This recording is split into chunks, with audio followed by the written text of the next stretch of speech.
सर्वसामान्य माणसांना तितकीशी त्याची आवड सुद्धा नसते. किंबहुना काही काही माणसं प्रवचनाला जी येतात त्यांना म्हणतात, हे काय तुमचं वय आहे का? म्हणजे अजून काय करायचं वय आहे हे मला काही कळलं नाही.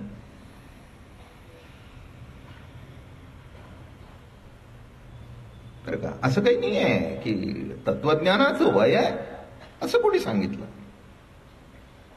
तत्वज्ञानाकरता जर वय लागतलं असतं तर 16 वर्षी ज्ञानेश्वरी झालीच नसती. त्याच्याकरता कोणीतरी वयोवृद्ध माणूस नेमावा लागला असता. पण ज्यांनी ज्यांनी हे धर्मग्रंथ निर्माण केले ते सगळे 25 आणि 30 आतले आहेत. शंकराचार्य तशीच, नाथांचं भागवताची निर्मिती तशीच. तेव्हा असा काही अर्थ काढण्याची गरज नाही आहे की इथे तरुण वर्गही खूप येतो, आवडीने प्रेमाने येतो, असं समज करण्याची गरज नाही आहे की तत्वज्ञान हे वय 20 झाल्यानंतर मग आता म्हातारपणी काही उद्योग नाही म्हणून चला बरं वाटतंय चला. हे बरं वाटण्याकरता प्रवचन नाही, बरं होण्याकरता प्रवचन आहे. बरं वाटणं निराळन, बरं होणं निराळन. काही काही गोष्टी बऱ्या वाटतात पण त्या स्वीकारल्यानंतर बरं होत नाही. दारू पिताना बरे वाटतं पण दारू पिऊन कोणाचं बरं झालंय ते मला सांगा. तेव्हा बरं वाटणं आणि बरं होणं जमीन आसमानचा फरक आहे. तेव्हा ज्ञानेश्वरी ऐकून केवळ बरं वाटणार नाही तर बरंही होईल आणि त्याच्याकरता ही प्रवचन आहे. उद्या एकादशीचं कीर्तन आहे. बरं होण्याचा मूळ पाया म्हणजे वारकरी संप्रदायाच्या माळेचा स्वीकार करणं हा मूळ पाया आहे. उद्या आपण माळ घालायला सुरुवात करू. आवश्यकता आहे त्याची. काही काही माणसं मला असं म्हणतात आमचं कुलदैवत गणपती आहे, पण गणपतीला जे आवडतं ते ह्याला आवडतच नाही, ह्याला नको ते आवडतं.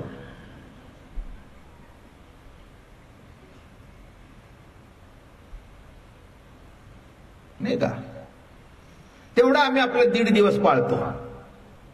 फार मोठे उपकार करता गणपतीवर. एक माणूस गणपती विसर्जनाला गेला आणि जाता जाता बायकोने त्याच्या हातात मामा डबा दिला. कशा करता ओळखून घ्या. गणपती तिकडे विसर्जन करा आणि येताना घेऊन या. 10 दिवस कसं झालंय तोंडाला.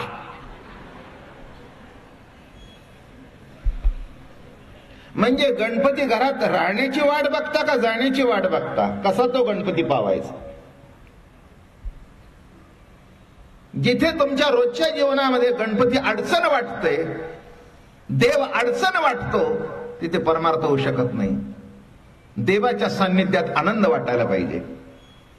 एक सांगतो, देव अडचण वाटता कामा नये, देव केवळ परंपरा वाटता कामा नये, देवाची भीती वाटता कामा नये. देवाच्या सान्निध्यामध्ये आनंद वाटायला पाहिजे. हा माझा जीवीचा जीवलग आहे, हा माझा सखा आहे, हा माझा मायबाप आहे, नाही का? असं वाटलं तर उद्धार होईल. आनंदापोटी केलेला परमार्थ निराळा आणि भीतीपोटी केलेला परमार्थ निराळा. काही काही माणसं पाप धुण्याकरता परमार्थ करतात. म्हणजे काही एवढं मोठं आता देऊळ बांधलंय ते काही धोबीघाट आहे होय? देवळं म्हणजे काही धोबीघाट आहे का की तुम्ही यावं तुमचं पाप धुवून टाकावं? आता तुमच्या इतकं गणपतीचं काय त्याचं मला वाटतं 2 वर्ष चांदीचं काम चालू आहे. म्हणजे एवढी चांदीचं काम, तो गणपती एवढा सुंदर, एवढी मिरवणूक. आता आमचंही तिथे कोट्यावधी रुपयाचं मंदिर झालंय. ते काय पाप धुण्याकरता आहे का? अरे हे पाप धुण्याकरता मंदिरं नसतात. मंदिरं असतात आपल्या ठिकाणी जो देव निर्गुण निराकार आणि इथे वस्ती करून आहे तो सगुण साकार मूर्तीच्या माध्यमातून त्याचं दर्शन व्हावं आणि वृत्तीमध्ये फरक पडावा, आचार विचारामध्ये फरक पडावा. त्याच्याकरता नीट लक्षात घ्या. का प्रस्तावना केली? उद्या एकादशीचं कीर्तन आहे 6 ते 8. वारकरी संप्रदायामध्ये कीर्तन भक्ती फार महत्वाची आहे. बरं का?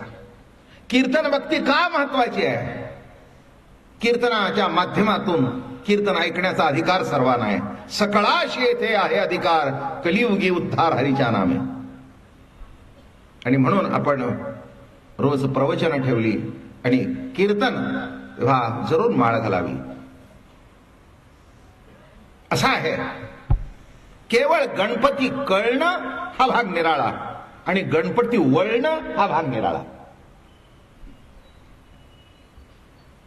कळतं सगळ्याला पण वळतं फार थोड्याला. वळण्याकरता ही प्रवचन आहेत. तुम्ही या भक्तिपंथाकडे वळावं. बरं का?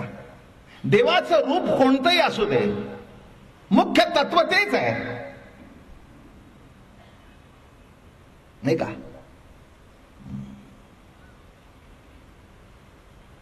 जसं काल मी म्हटलं सच्चिदानंद गणपती, तसं पांडुरंगाचं वर्णन करताना असंच सत्य ज्ञानानंद गगनाचे प्रावर्ण, नाही रूपवर्ण गुण तेथे, तो हाळे श्रीहरी पाहिला डोळेवरी, आणि पाहता पाणी दोरी सारोनिया. अर्थ तोच आहे. पण हे देवादिदेव आहेत. लग्न झाल्यानंतर पुरुषांनी आणि बाईनी जसं काही बंधन पाळावं लागतं, आणि ती बंधनं पाळली तर लग्न टिकतं. लग्न रखडणं निराळं आणि लग्न टिकणं निराळं. काही काही माणसं सोडता येत नाही म्हणून जवळ राहतात. काही काही माणसं लोक काय म्हणतील म्हणून जवळ राहतात. काही काही माणसं आता दुसरी मिळणार नाही म्हणून तिला.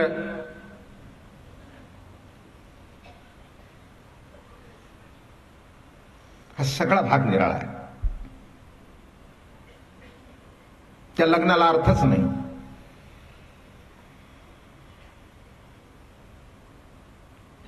एकमेकाबद्दल प्रेम, एकमेकाबद्दल आपुलकी,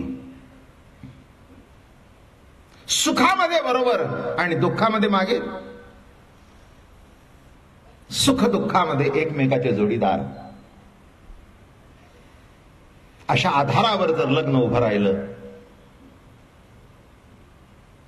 तर तो असतानाही टिकतं, ती असतानाही टिकते, आणि दोघांपैकी एक मागे पुढे गेलं तर एकमेकाबद्दलच्या आवडीमध्ये यत्किंचित कमतरता होत नाही. आधुनिक संस्कृतीमध्ये फार निराळं घडत चाललंय. संसारातली आपुलकी, प्रेम कमी होत चाललंय, तसं परमार्थामध्ये सुद्धा. हे तर पूर्वंपार आहे, लाक्षणिक. आता हे यज्ञ, याग, जप, तप, हे जे काही परमार्थ आहेत, यज्ञ करतो तो देवा करता नाही, स्वर्गातल्या अप्सरे करता. त्याला कुठे परमार्थ म्हणतात का? म्हणून ज्ञानेश्वर महाराज म्हणाले, पापात्मक पापे स्वर्गा जाईजे, पुण्यात्मक पापे स्वर्गा जाईजे, पापात्मक पापे नरका जाईजे, पण माते जेणे पाविजे ते शुद्ध पुण्य. ज्ञानेश्वर महाराजांनी काय सुंदर विश्लेषण केलं बघा. पुण्यात्मक पाप, पापात्मक पाप आणि शुद्ध पुण्य, असं कोणत्याही वाङ्मयात नाही बरं का असं विश्लेषण. पुण्यात्मक पाप, पापात्मक पाप आणि शुद्ध पुण्य. बरं का? यज्ञ दिसतो, माणसाला वाटतो हो यज्ञ केला. माणसानं असं वाटतं की हे काही धर्मकार्य आहे, पण यज्ञाची फलश्रुती काय माहितीये का? स्वर्ग, तिथली अप्सरा. म्हणजे एखाद्या खेड्यातला माणूस पैसे झाल्यानंतर भोग भोगण्याकरता जसा मुंबईच्या 5 स्टार हॉटेलला जातो, याचे खूप बघितले. बरं का? मला माहिती आहे, एक आमच्या सातारा भागातला माणूस, शेतकरी माणूस, कालांतराने एका साखर कारखान्याचा डायरेक्टर झाला. बरं, आता गेलं ते ह्या गोष्टीला जवळजवळ 25 वर्ष झाली. ते आपले ताजमहाल आहे ना, इंटरकॉन्टिनेंटल, नवीनच निघाला होते, तिथे गेले. अहो, गेल्यावर होता अवतारच बघून त्यांनी दारात अडवलं. हो म्हणला, कुठे निघाला? आता हाही रगेल माणूस होता, त्यांनी 10,000चं बंडल काढलं. म्हणला हे आहे. म्हणला जावा. नाही नाही, तिथे जाताना असं जावं, खिशात जाताना काही नसलं तरी माणसाने सलाम ठोकला पाहिजे. पैसे मागताना सुद्धा त्याला लाज वाटली पाहिजे, असं व्यक्ती असं आहे अवघड. तसं इथे जमलं नाही, इथलं बरं वाटत नाही, पैसे आहे म्हणून तिथे विकत करून सगळं करू लागला. लक्षात ठेवा, तसा इथला भोग आवडत नाही म्हणून स्वर्गात गेला, अशाला कुठे परमार्थ म्हणतात का? वारकरी संत परंपरेमध्ये मोठा सुंदर मार्गदर्शन केलं. मला एकच सांगायचंय तुम्हाला, वारकरी संप्रदायाच्या परंपरेचा स्वीकार केल्यानंतर अध्यात्म नंतर बघू, पण किमान संसार तरी उत्तम होईल, हा माझा अनुभव आहे आणि लाखोंनी माळा घातल्या त्यांचाही अनुभव आहे.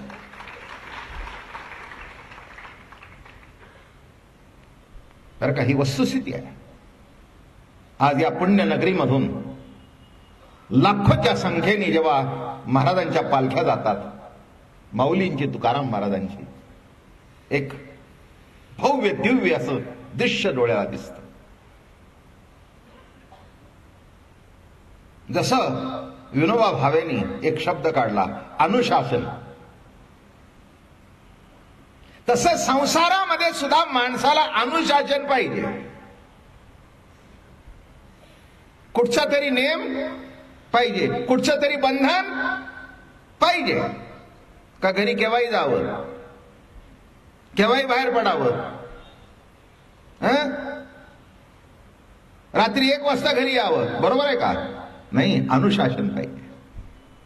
घराकरता अनुशासन, तसं परमार्थ करत असताना सुद्धा अनुशासन, आणि हेच माळ करते. याच्याकरता उद्या आपण माळा घालूया. गणपती देव नक्की पावेल. की मामा काय वगैरे काय सगळ्या मंडळीने माझ्याकडून माळा घातलेल्या आहेत बरं का. हो, मला लक्षात आहे, सुरुवातीचा काळ गणपती पुढेच माळा झाल्या. हो, या मंडळीनं नुसतं ते गणपतीचं मंदिर देऊळ चालवत नाहीत, तर तिथलं जे अधिष्ठान आहे त्या अधिष्ठानावर पूर्ण भक्ती आहे, आणि ती भक्ती कृतीतून सुद्धा आहे, वृत्तीतून सुद्धा आहे. लक्षात ठेवा, परमार्थ केवळ कृतीत असू नये, परमार्थ केवळ डोक्यात असू नये, परमार्थ केवळ विचारात असू नये, तो सर्व अंगाने सर्व कृतीतून असा परिपूर्ण व्हायला पाहिजे. भाताची कृती बाईच्या डोक्यात असून उपयोग नाही, ती हातातून प्रगट होऊन रुचकर व्हावी. बरं का. पाठ म्हणून दाखवला कसं करावं, पण करायच्या वेळेला करपलं. कारण तिला माहित नव्हतं की भात केल्यानंतर गॅस कमी केव्हा करावा. पहिला तो एवढा लावला, तो शेवटपर्यंत एवढाच, तो त्रिगुणात्मक भात झाला. खाली करपला, मधला शिजला आणि वरचा कच्चा राहिला, कारण हलवलं सुद्धा नाही. ते म्हणले त्याच्यात तिथे लिहिलं नाही. म्हणले एवढी आडाणी तू असशील हे मला माहिती नाही. माझं बोलणं लक्षात आलं का?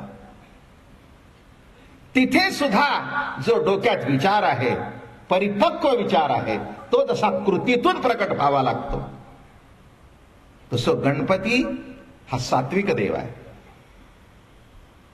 त्याचा आहार, त्याचा विहार, त्याचा आचार, त्याचे मंत्र, त्याचं तंत्र सर्व सात्विक आहे.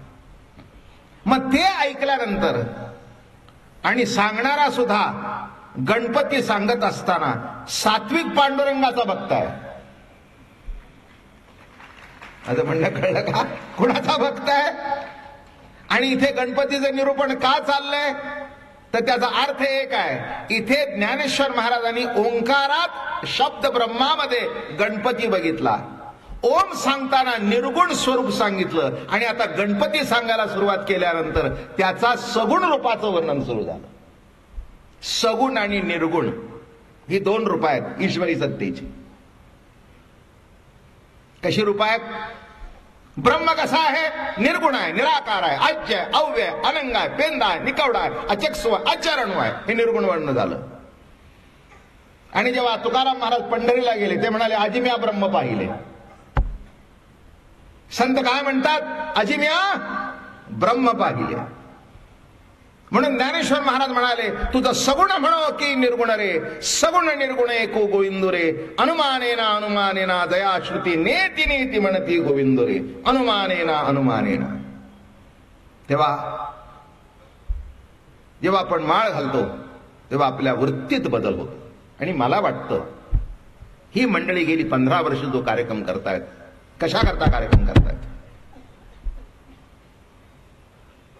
आणि नुसतं कार्यक्रम करून मोकळे नाहीत, सगळे रोज हजर आहेत. माझी खात्री आमचे तात्या शरीराने तिकडे तरी असले तरी मनाने रोज येथेच असतात. पण त्यांच्या घरातले त्यांचे चिरंजीव हे सगळी मंडळी उपस्थित आहेत. याचा अर्थ नीट लक्षात घ्या. कार्यक्रम करा म्हणायचा ना आपण बाहेर जाऊन बसायचं तसं नाहीये. याचा अर्थ तुम्हाला काय, त्यांना काय, मला काय, मी सुद्धा काही परिपूर्ण माणूस नाहीये. या कार्यक्रमाच्या माध्यमातून जीवनामध्ये केव्हा तरी पूर्णत्वाला जाण्याची हा प्रवास आहे. मी माझ्या तोंडाने कधीही मिजास मारलेली नाही आहे. कोणी म्हणतात तुम्ही संत आहे, म्हटलं ए नसतं चढवू नकोस मला, मी संताचा आहे.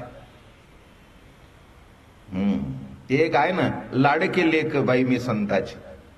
हो, लाडका तर आहेच आहे. अहो संताचा लाडका आहे म्हणून एवढी गर्दी आहे.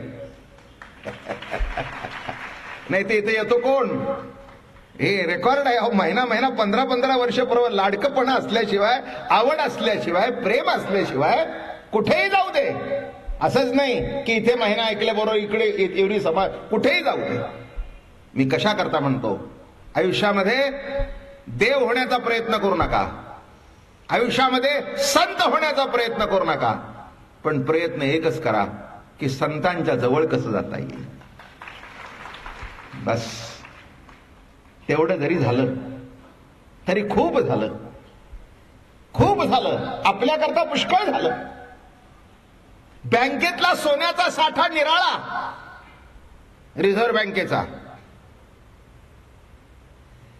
बरं का, किती तोळे असेल, काय करायचंय, आपल्या बायकोच्या मंगळसूत्रापुरतं असलं आपल्याला खूप. माझं म्हणणं कळलं का? लग्नामध्ये म्हणू नाही मुलीच्या कडच्याने की काही घातलं नाही, पुष्कळ झालं, आपल्यापुरतं आपल्याला पुष्कळ झालं. आता रिझर्व्ह बँकेमध्ये अब्जावधी रुपयाचा साठा सोन्याचा आहे, आम्हाला गरज नाही. तसं आम्ही साधी संसारिक माणसं आहोत, आमच्या पुरतं आमचं जीवन योग्य मार्गाने वाटचाल करू लागलं, पुष्कळ झालं आम्हाला. त्याच्याकरता ही ज्ञानेश्वरी आहे. आणि म्हणून माळ आहे. माळेचा अर्थच असा आहे, सकाळी उठल्यावर मनामध्ये सुंदर देवाची मूर्ती आणावी. हो, पांडुरंग आणावा, गणपती आणावा, कुठे बी घडलं, सगळे गणपतीचे उपासक आहेत. मी एक सांगितलं, आता शब्द सांगणार आहे, त्याची प्रस्तावना चालू आहे, पण कॉम्बिनेशन मध्ये. ओम नमो ज्याद्या वेद प्रतिपाद्या जय जय ससंवेद्या आत्मरूपा देवा. काय चाललंय? आत्मरूपा. एक सांगतो, ब्रह्म आणि आत्मा हे दोन्ही शब्द एकच आहेत. ब्रह्म शब्दाचा अर्थ बृहत, सर्वापेक्षा मोठं, सर्व ज्याच्यात सामावलंय असं बृहत. काय त्याच्यात नाही, काय त्याच्यात नाही, ज्याच्यात सर्व सामावलेलं आहे. आणि सर्वांचा जो आहे, देश काळ वस्तू परिच्छेद असा परमात्मा आहे. त्याला अमक्या देशात आहे, अमक्या काळात आहे, अमक्या ठिकाणी आहे नाही. आकारामध्ये भिन्नता असेल पण मूळ तत्वामध्ये नाही. मातीचा गोळा घेतला, एकाने विठ्ठल केला, एकाने गणपती केला, एकाने येशू ख्रिस्ताची मूर्ती केली. ज्याला जो वाटेल तो केला, पण मला वाटतं माती तीच ना, कारण त्याच्याकडे ऑर्डर देणारे निराळे होते. एक गणपती भक्त होता, तो म्हणला गणपतीची मूर्ती करून दे, त्याने तीच माती घेतली. दुसरा म्हणला मला विठ्ठल करून दे, तीच माती घेतली. आणि अजून सांगू का, एक चौथा आला, तो म्हणला मला 3 माकडं करून दे.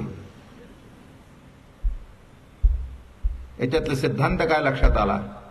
चांगला असू दे, वाईट असू दे, गणपती असू दे, विठ्ठल असू दे, कोणी का असू दे, शेवटी तत्व आहे ते एकच.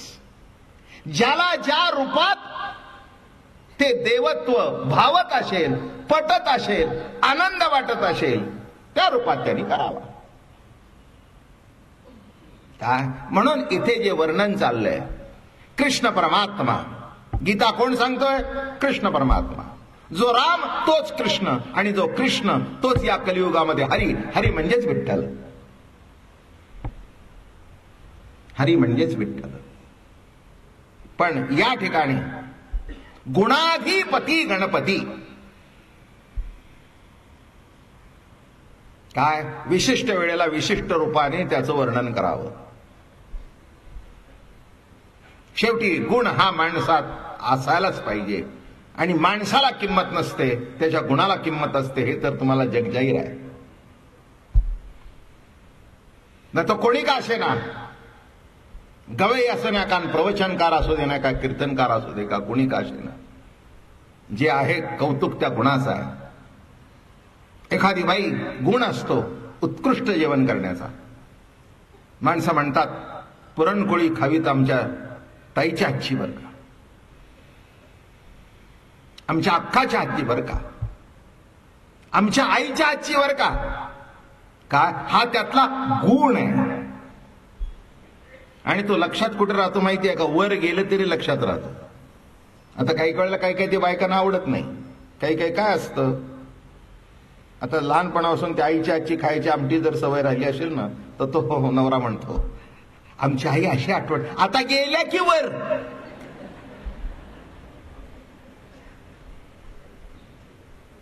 तो म्हणला एवढं काय तुला काही रागवायचं कारण आहे का? एवढं तुला काही रागवायचं काही कारण आहे का? हा, आता मी तुला म्हटलं माझ्या आईची आमटी चांगली होती, काय वाईट म्हटलं का मी? तुझ्याला नावं ठेवलं नाही, पण पण म्हणलात ना.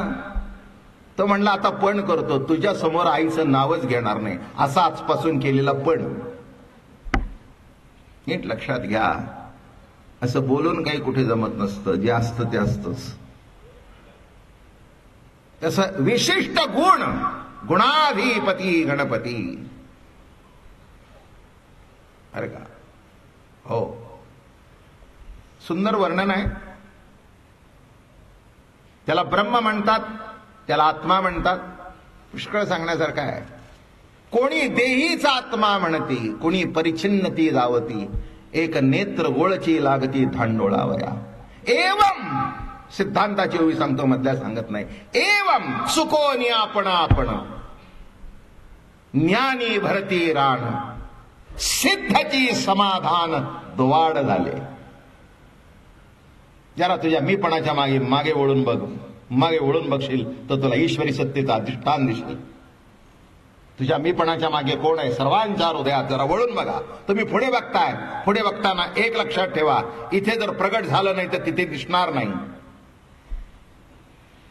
दृश्य वस्तूमधून द्रष्ट्याचं दर्शन आहे, नाही का? एखादे साखल्यानंतर तुम्ही सांगता तसं झालं नाही, नव्हे तसं झालं, म्हणजे ते मूळ कल्पना जी आहे ते अधिष्ठान आहे. लक्षात घ्या मी कशा करता सांगतो. असा हा परमात्मा बरं का, प्रत्येक वस्तूमधून त्याचं दर्शन आहे. सर्वांच्या हृदय देशी मी अमुक आहे, ऐसी जे बुद्धी स्फुर्यार निष्ठी. दुसरी होई परतोनी पाठी मोरे ठाके, आप आपण या ते देखे. तुम्ही पुढे चालताय, जरा मागे वळून बघा. जरा मागे वळून बघा. सध्यांच्या मुलांना मी दृष्टांत सांगतो, पुष्कळ तऱ्हेने सांगतो निरनिळ्या अँगल. बापाने खूप कमवून ठेवलेलं असतं, पण बाप हाताने काम करतो. बाप झाडलोट करत होता, हा मोठा झाला पुढे. मग मागे वळून बघत नाही, पण पुढचं लक्षात येतं. पण मागे वळून बघितल्यानंतर कळतं की याच्या मागे पुण्य गुणायचे. एवढा दृष्टांत पुष्कळ झाला. तसं जीवनामध्ये पुढे जाताना जरा मागे वळून बघावं.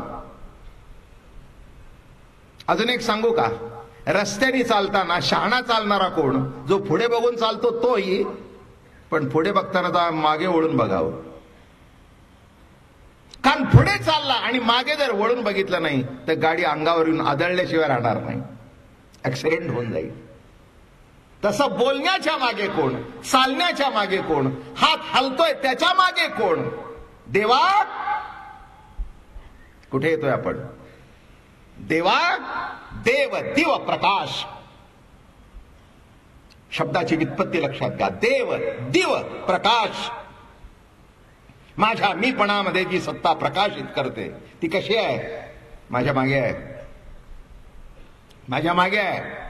पण मागे वळून बघाल तर एक दृष्टांत मी सांगत असतो, इथे सांगितलं असेल पण आता ओघात आला तर सांगतो. फार सुंदर दृष्टांत आहे आणि मला अतिशय आवडतो म्हणून सांगतो. मला आठवतं मी एक 8-9 वर्षाचा होतो आणि त्यावेळेला आमच्या घरी एक पिक्चर दाखवण्याकरता आणला. तो मूक चित्रपट होता. त्या काळामध्ये आमच्या दादा महाराजांची एक फिल्म काढली होती आणि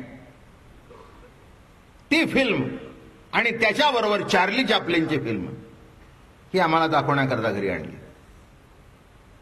फार सुंदर आणि मजेशीर दृष्टांत. माझा अजून मी 8 वर्षापूर्वी बघितला पण अजून 71 वर्षापर्यंत ज्ञानेश्वरीमध्ये ही ओवी सांगण्याकरता कामी येतो मला. फार सुंदर दृष्टांत. आणि तो चार्ली चॅप्लिन त्याशी काठी बिटी टोपी असं करत ती अगदी मिशी बिशी अगदी करून निघाला. जाता जाता जाता तो एका दारूच्या गुत्त्यात गेला. दारूच्या गुत्त्यात गेला. आता चार्ली चॅप्लिनच ही काठी भिडवली, ती दारूची बाटली उडवली, तो ग्लास उडवला, ते उडवलं. काउंटरवर गेला.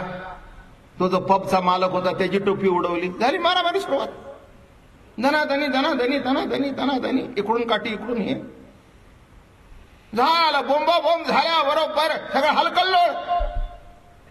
तितक्यात पोलिसाला शिट्टी वाजली, धावत आले. या चार्ली चॅप्लिनने बघितलं की पोलीस आले. पोलीस आले बघितल्यावर पुढच्या गेटऐवजी इथून बाहेर पडला, मागच्या गेटने पळाला.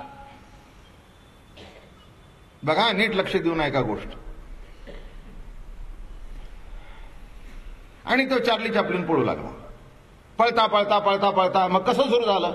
चार्ली चॅप्लिन पुढे, 4 पोलीस त्याच्या मागे. चार्ली चॅप्लिन पुढे, 4 पोलीस त्याच्या मागे. पळता पळता पळता पळता पळता एक गावामध्ये असा गोल घुमट होतं, देऊळ असं गोल होतं. आणि तो तिथे आला. आल्याबरोबर त्या चार्लीने काय सुरू केलं? त्या देवळाभोवती फिरू लागला. आता काय सुरू झालं की तो पुढे, पोलीस मागे. पण चार्ली इतका हुशार, तो इतका जोरात पळाला की बरोबर नेमका पोलिसांच्या मागे आला. गोष्ट समजते का? तो नेमका असा मागे आला आणि मग त्याने काही त्रासच नाही. पोलीस पडतायत, हा मागे पळतोय. पोलीस पुढे, हा मागे. पोलीस पुढे, हा मागे. मला सांगायचं काय कळलं का? पिक्चर संपला पण चार्ली सापडला नाही. नाही कळलं तुम्हाला? का सापडला नाही? त्या पोलिसांनी मागे वळून बघितलं नाही. तसं तुमच्या आमच्या आयुष्याचा पिक्चर संपून सुद्धा वर जातो तरी कर्म जे प्रगट होतंय, कर्म जे प्रगट होतंय त्या कर्माच्या मागे कोण आहे असं मागे वळून बघेल तर दिसेल. पण मागे कोण? त्यांना वाटतंय आमच्यापैकीच 5वा 4था मागे आहे. तसं आयुष्याचं पिक्चर संपून जाईल. गणपती भोवती फिराल पण गणपती तुमच्या मागे हे विसरून जाल. गणपती तुमच्या मागे आहे, अधिष्ठान आहे. ते देवत्व तुमच्या माझ्या प्रत्येक कर्मामध्ये आहे. म्हणून जिवंतपणा आहे. तुमच्या माझ्यातला जर गणपती संपला तर जीवनाला काय अर्थ राहिला? लक्षात ठेवा मी काय म्हणतोय. तो पिक्चर संपला. आम्ही टाळ्या वाजवल्या. का वाजवल्या माहितीये का? चार्ली सापडला नाही. अजून ते 8व्या वर्षी बघितलेलं पिक्चर अजून मी सांगताना माझ्या डोळ्यासमोर दिसतंय. ते काय किती आश्चर्यकारक घटना आहे की का दिसलं नाही? त्याचं उत्तर एकच, मागे वळून बघितलं नाही. तसं तुम्ही जरा मागे वळून बघायला शिका. मागे वळून बघाल तर तुमच्यातलं ईश्वरत्व तुम्हाला दिसेल. तुम्ही तुमच्या कर्तृत्वावर तुमची नजर आहे. मी केलं, मी केलं, मी बांधलं, मी माझ्यामुळे घडलं, माझ्यामुळे संसार. पूर्वी आमच्याकडे फुटका कप नव्हता, आता डझनभर गोल्डन बॉर्डर. तुमच्या कर्तृत्वावर तुमचं लक्ष असतं, पण कर्तृत्व ज्याच्यामुळे घडलं त्याला तुम्ही विसरता. करणे का न करणे हे आघवे तोची जाणे, विश्व चळत असे जेणे परमात्मेनी. करणे का न करणे हे ज्याच्या सत्तेने घडतंय, असं ज्याच्यामुळे घडतं त्याला म्हणतात देव. देवा, मी काय सांगतोय कळलं का? देवा हे जे देवत्व आहे, प्रकाशित होणं, देव दिव. बघा, डोळ्यांनी बघितलं म्हणजे कळतं असं नव्हे. देवत्व शब्दाचा अर्थ जे बघतो ते प्रकाशित होतं. प्रकाशित नाही झालं तर काही समोर दिसून सुद्धा काही फायदा नाही, नाही का? हो, सगळं काही असतं पण प्रकाशित होत नाही, आणि प्रकाशित होत नाही म्हणून कळत नाही. काही कळायला बघा, काही काही कोर्टाची, कचेरीची, अमकेची तमकेची लेटर येतात. आता तुम्ही एवढ्या मोठ्या संस्था चालवतात, तुम्हाला माहिती असतं. काही वेळेला येतात पण हे कुठलं आहे ते आपल्यालाच कळत नाही. काय भानगड आहे? आपण काही केलेलं नसतं, काही नसतं, एखादं नोटीस उगीच लागतं. हे तर मामा तुम्हाला माहिती आहे, एवढी चालवताय. मला वाटतं तुम्ही सगळे लोक नोटीस अंगावर घेतच म्हातारे झाला. बरं काय, इथे गणपती का तिथे गणपती, इथे बसायचं का तिथे बसायचं, ही जागा किती चाललंय. माझं म्हणणं कळलं का? काही काही टायमाला आपल्याला कळत नाही. माझं लक्षात ठेवा, आपल्या हातात कागद असतो, त्या कागदावर आपलं नाव असतं, पण काय आहे ते ना. आपण एखाद्या वकिलाकडे जातो, जरा बघावं, हा ते ठेवा माझ्याकडे, तुम्ही जा, झालं ना, काय नाही काय नाही. मग मी त्याला विचारलं काय नाही, ते म्हणले मलाही काही माहिती नाही, पण ते म्हणले काय नाही, मी म्हणतो काय नाही. माझं बोलणं समजतंय का? हा, काही काही येडी माणसं मी बघितली. मला आठवतं एक व्यक्ती माझ्याकडे आली, मला माहिती होतं त्याची गंमत. मग काय सांगू, असं घड्याळ होतं हातामध्ये सुंदर, झाली याला 30-35 वर्ष झाली. असं घड्याळ बिळाळ बांधून आली ती व्यक्ती, असं असं करू लागली. मी विचारलं वाजले किती? म्हणले तुम्हीच बघा.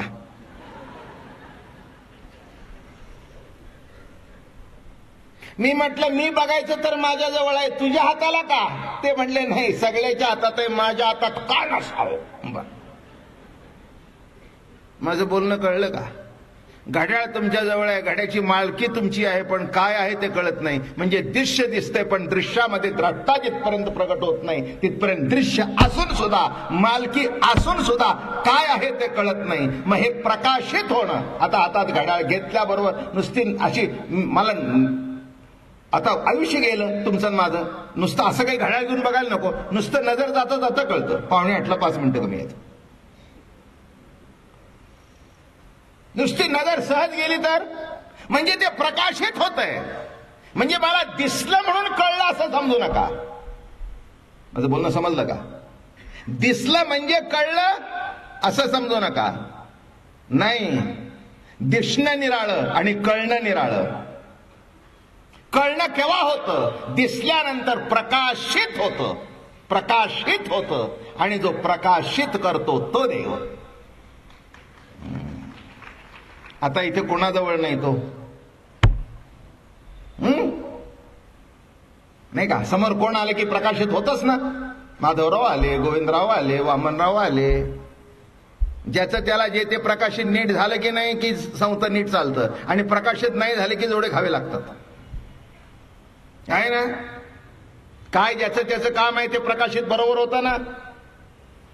काय आता हे आहेत, हे आहेत, हे आहेत, हे आहेत, हे आहेत, हे आहेत, इथे बसलेले आहेत सगळे, हे सगळे माझ्या परिचयाचे आहेत. मामा समोरून आले, जाधव आले, यादव आले. मी मामाला म्हटलं काय अप्पा, कसं काय?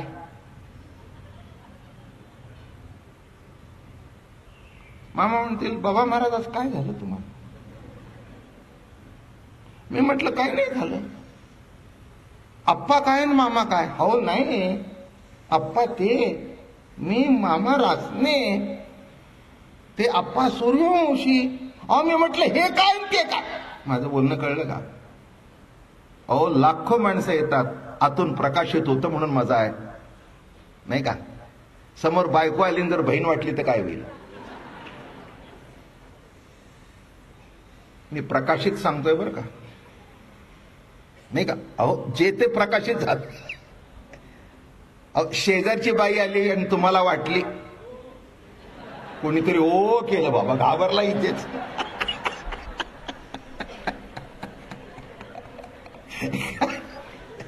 किती अवघड आहे.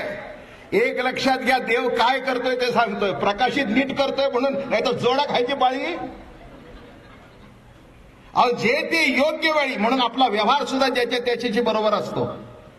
बाबा महाराज आले कसं बोलायला पाहिजे, आमके आले कसं बोलायला पाहिजे, हे प्रकाशित होत आहे. जर प्रकाशित व्हायचं थांबलं, खलास आयुष्याची वाटोळ होऊन जाईल. हो समोरचा माणूस आला, कोण भलता सांग, त्याला आपल्या पाठीवर थाप टाकतंय, त्यालाही कळे नाही असं का करतंय. ते म्हणले मला वाटला तू आमचा गोविंदा. ते म्हणले गोविंद बिवंद नाही, मी गोविंद नाही नरसिंह आहे. ते म्हणले मला गोविंद वाटला. आता म्हणले तुम्हाला काय वाटलं ते, पण माझा त्या गोविंदाशी तुमच्या संबंध नाही. म्हणले मला वाटला. तुम्हाला माहिती नाही देवाची किती कृपा आहे. लाखो माणसं, लाखो विषय, ती वस्तू समोर आली की असं बरोबर सांगतो, प्रकाशित होतो. जा ना भाजीच्या दुकानात साधं, त्या बटाट्याकडे बोट दाखवून म्हणा तांबाटी कशी दिली. ती येडी बाई सुद्धा तुमच्याकडे बघील असं. म्हणले बुवा काय झाले. म्हणला काय झाले, काय दे की तांबाटी. अहो म्हणली डोकं ठिकाणावर आहे का, ते बटाटे आहेत तुमच्या डोक्यात काय बदले. काय बटाट्याकडे बघितल्यानंतर प्रकाशित होत आहे. बटाटा, कांदा, अमक तमक हे आहे म्हणून बरोबर आहे. ते जर संपलं तर माणसं म्हणतील ह्याना उचला मेंटल. जाऊ द्या, जेव्हा नीट प्रकाशित होईल. मी काय सांगतोय, आज देव शब्द घेतलाय सांगायला, तेव्हा देव शब्दाचा अर्थ नीट लक्षात घ्या. ते बसवतात, आपली थोडीशी पूजा बिजा केली, सगळे देव बायकांच्या ताब्यातच. पुरुषाला देवाकडे बघायला वेळच नाही बरं का. सगळ्या जरा बघा की इथे तुम्ही अगदी याच्यात अगदी प्रत्येक घरात जर विचारलं तुमच्या घरात कोण पूजा करते, मी सकाळी 7 वाजता जातो. बायको उद्या जर तो म्हणला तुझी बायकोच पूजा करते, तिलाच उठवतो, तुला उठवतच नाही, पुढे काय सांगा की पुढे काय, पुढे काय. राम बोलो भाई. देव देव कसा आहे देव बघा. म्हणून देव दिव प्रकाश, किती गोष्टी प्रकाशित होतात. मी कुठेतरी वाचलं होतं की माणसाला जेवढी माहिती आहे तेवढी जर गोळा केली ना, ते एका माणसाच्या माहितीची लाखो पुस्तकं जमा होतील. लाखो. तुम्ही बारीक सारीक गंमत बघा ना, किती माहिती आपल्याला साठवलेली. याला घड्याळ म्हणतात, याला रिस्टवॉच म्हणतात, याला अमकी फुलं म्हणतात, हे गुलाबाचं फुल म्हणतात, हा माई घ्यायचा आहे, हे अमका आहे, हे अमका आहे, हा ही चादर आहे, हा लाल रंग आहे, हा टॉवेल आहे, हा गला. किती माहिती. तुमची माहिती तुम्ही लिहून काढा, किती हजारो पुस्तकं होतील. लक्षात घ्या, ही कोण माहिती साठवून ठेवतो आणि वेळच्या वेळेला योग्य तुम्हाला सुचवतो. आज मी नीट बोलतोय म्हणून तुम्ही ऐकताय.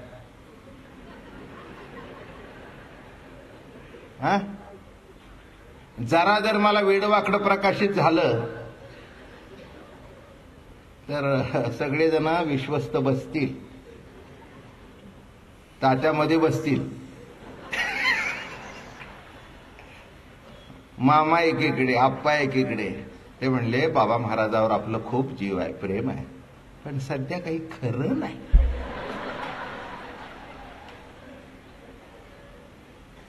काय आपण आपलं बाबा महाराजाचं दर्शन घेऊन सांगू की महाराज आता आपण घरीच बसा. माझं बोलणं कळतं का. माझ्यातून काय सांगितलं तुम्हाला, योग्य वेळी योग्य प्रकाशित होतोय आणि हे जो प्रकाशित करतोय तोच देव आहे. तोच देव आहे. मला करतो तुम्हाला नाही का. करतो ना, करतो म्हणून सगळं एवढं ट्रस्ट नीट चाललंय. जरा काही वेळ वाकडं होऊ द्या, माणसाशी टपलेलीच असतात. अवघड आहे.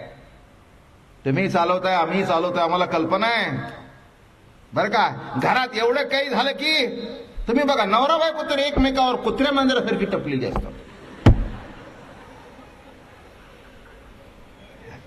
काय झालं हसायला? मी नाव बी कुणाचं घेत नाही. कशी टपलेली असतात बघा, अशी टपलेली असतात. नवऱ्याला वाटतं बायको केव्हा चुकते. काय हो, काय केलंय? तिला वाटतं तुम्ही चुका. मग आता काय, मुलं सुद्धा कमी लेखायला करत नाहीत. आता कोण प्रकाशित करतो? म्हणून जरा पिक्चर संपायच्यात मागे वळून बघा. पिक्चर संपायच्या आत तुमच्या माझ्या मागे जो चार्ली आहे, चार्ली आहे, जरा वळून बघा. ओवीस सांगतो, परतोनी पाठी मोरे ठाके, आप आपणिया ते देखे, देखत के वो ओळखे, म्हणे हे तत्व मीची. तत्व मीची, हे तत्व मीच आहे, हे मीच आहे असा सांगणारा जो, त्यालाच आम्ही देव म्हणतो. देवा ओम नमो ज्याद्या वेद प्रतिपाद्या, जय जय ससंवेद्या आत्मरूपा देवा. जे आत्मरूप आहे तोच देव आहे, तोच देव आहे बरं का. असा जो देव, तो अमक्यात आहे का तमक्यात आहे प्रश्न नाही आहे. एक सांगतो, देवत्व हे असं आहे जे सर्व ठिकाणी आहे, सर्वव्यापी आहे, नित्य आहे, अखंड आहे, अविनाशी आहे. इथे आहे तिथे आहे असं नव्हे, कुठे जाल तिथे आहे. आणि अजून सांगू का, पाहाल त्या रूपात आहे, चोराच्या रूपात सुद्धा तोच आहे. त्याच्याबद्दल काही वाद काय? ते म्हणाल बाबा महाराज तुम्ही काय सांगता? काय सांगत नाही, अगदी बरोबर सांगतोय, अगदी बरोबर सांगतोय. सर्व ठिकाणी जर तो आहे तर चोरात नाही तो? काय देव फक्त तुम्ही बसवलेल्या मूर्तीच आहे, विंचवात देव नाही का? तुकाराम महाराज फार सुंदर लिहितात. ते म्हणाले, सर्प विंचू नारायण पण दुरुनी बंदा. हे कळलं पाहिजे. नाही तर बाबा महाराजांनी सांगितलं सर्पात नारायण आहे,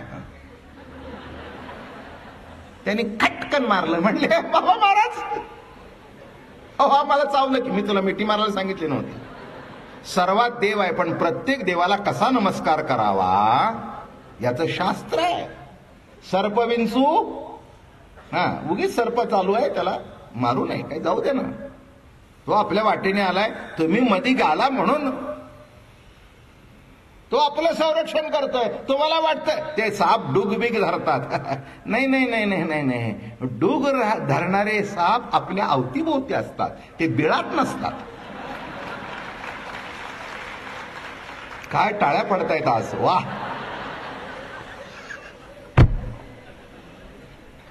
तुम्हाला काय वाटतं? अरण्यातला साप आणि तुमचा संबंध काय? पण जे आजूबाजूला साप आहेत, नव्हे नव्हे, एक एक नागोबाचा फणी काढून बसतो. हे लक्षात घ्या. म्हणून पहिलं कळायला पाहिजे, सर्प विंचू नारायण महाराज जाऊ. दुर्जनम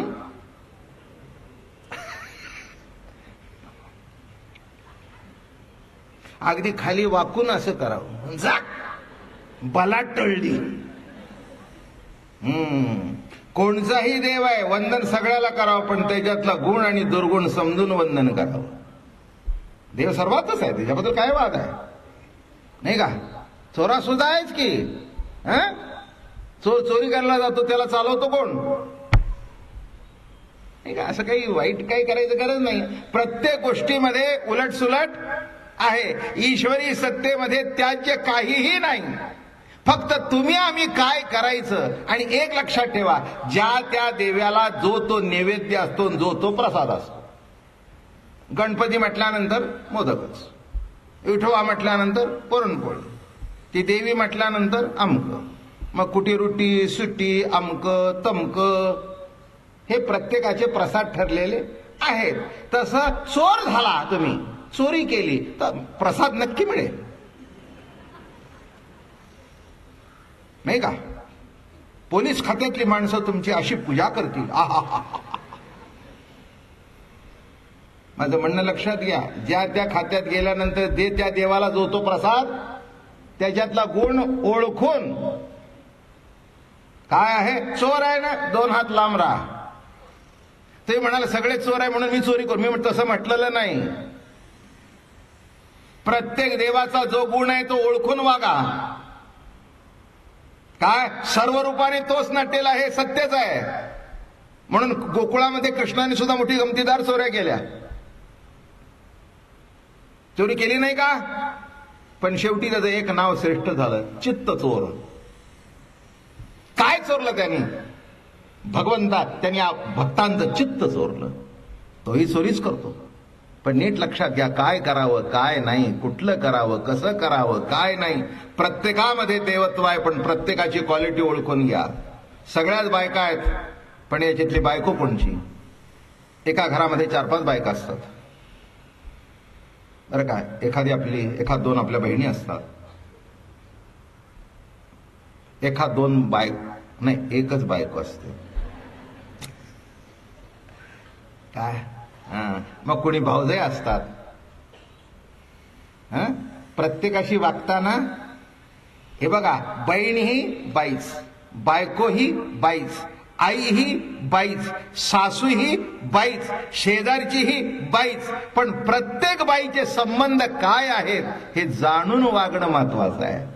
आणि हे जाणणं जो प्रकाशित करतो, बघा, ते म्हणता आमच्यावर देवाची कृपा नाही. अरे कृपा आहे म्हणून तर नीट चाललंय.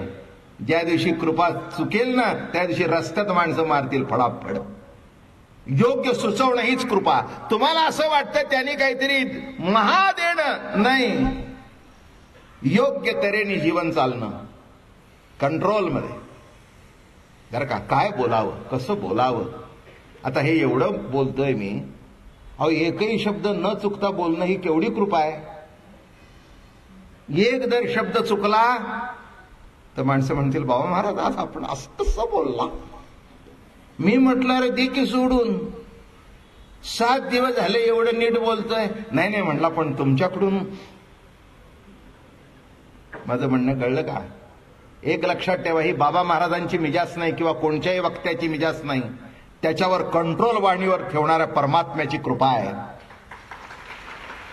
ही त्याची कृपा आहे की योग्य कंट्रोल आहे. आणि असा जो माझ्यावर, माझ्या जीवनावर जो कंट्रोल ठेवतो तोच देव. देवा तूची गणेशू, असा जो देव तो अनेक रूपाने. ज्ञानेश्वर महाराज म्हणाले, अनंत रूपे अनंत वेशे देखिले म्या दयासी. त्याला बघितला म्हणून कट्टर वारकरी संप्रदायाचे उपासक असून सुद्धा इथे गणपतीची पूजा केली. असं म्हणाले नाही ते. अनंत रूपे. कशा रूपात बघितला?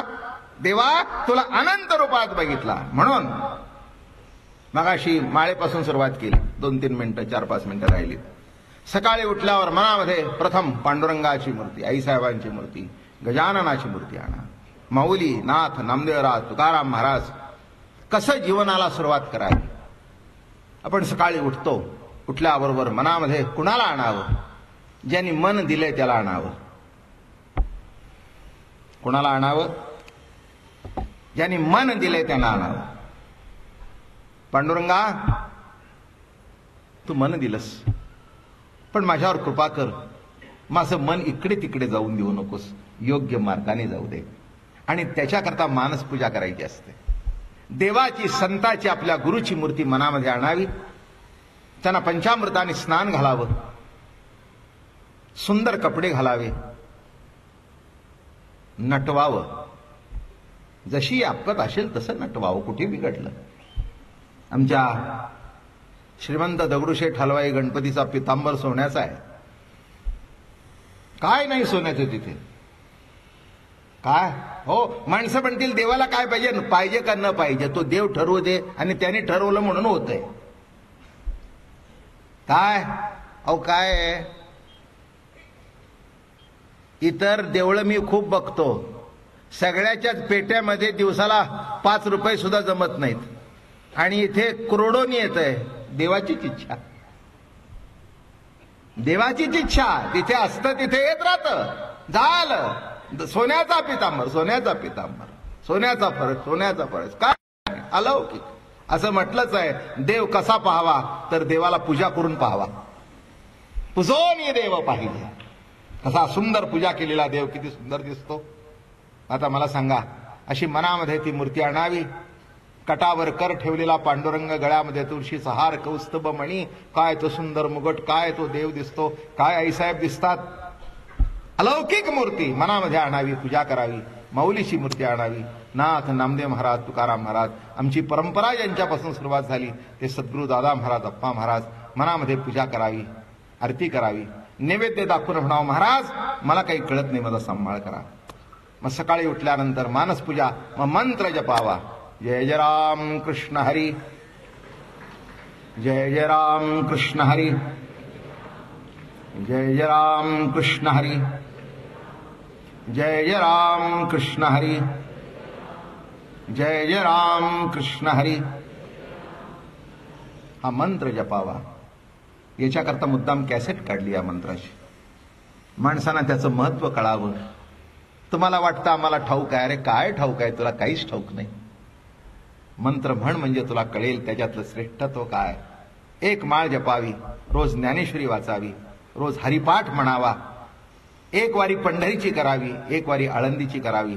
आणि दुधोऱ्याला एवढा मोठा प्रकल्प उभा राहतोय, तिथली डिसेंबरमध्ये वारी करावी. यंदा 14 डिसेंबर ते 20 डिसेंबर. उद्या आपण पत्रिकाही वाटू, सगळ्यांना कल्पनाही देऊ. जगद्गुरु तुकाराम महाराजांची मूर्ती 16 तारखेला आणि 81 फूट उंच कळसावर बसणार आहे.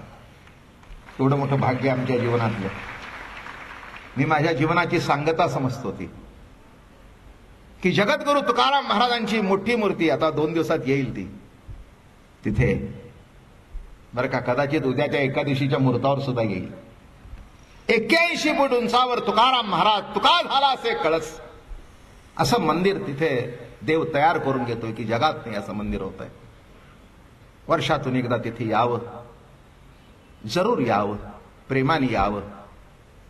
आणि काय करावे सांगितलं, काय करू नये, मांस खाऊ नये, मासे खाऊ नये, दारू पिऊ नये, जुगार खेळू नये, परस्पर खुणी माते समान, परपुरुष पांडुरंगा समान मानावा. माळ घालावी. उद्या मी घालायला सुरुवात करेन. कॅसेट्स आहेत, पुस्तकं आहेत. इथे प्रवचन झाली जी मागची 55 भक्ती योग, ते हे गोष्टी रम्य सुंदर पुस्तकं आहेत. एकनाथी भागवत जरूर बुकिंग करा. अगदी महिना 500 दिले तरी हरकत नाही, पण पुन्हा मिळणार नाही. आत्ताच आमचे आप्पा म्हणाले आमच्या बैरट पाटलांना, ती महाराजांची ज्ञानेश्वरी घ्या. मी आमच्या पाटलांना सांगितलं, म्हटलं आता मला 25,000 दिले तरी मिळणार नाही, कारण माझ्याकडे शिल्लक नाही. जेव्हा होते तेव्हा माणसानं म्हटलं घ्या. 2,000 कोण घेतो. आता त्याच्या डबल पुस्तक आहे बरं का. तुम्ही बघा तिथे काउंटरवर. अरे नको, तिथे मला असं वाटतं मुलांना जरा 5-6 हजार कमी ठेवा, पण हे भागवत ठेवा बरं का. हा ग्रंथ ठेवा घरात, मुलं आठवण काढतील. एक लक्षात ठेवा, पैसे ठेवले तर भांडण करतील, आणि ग्रंथ ठेवला तर म्हणतील आमच्या वडिलांनी हे भागवत घेतलं होतं, आणि मग त्याची पूजा करतील. एक लक्षात ठेवा, पैसे ते जीवनाची गरज आहे, पण भागवत म्हणा, ज्ञानेश्वरी हा जीवनाचा आधार आहे. नमो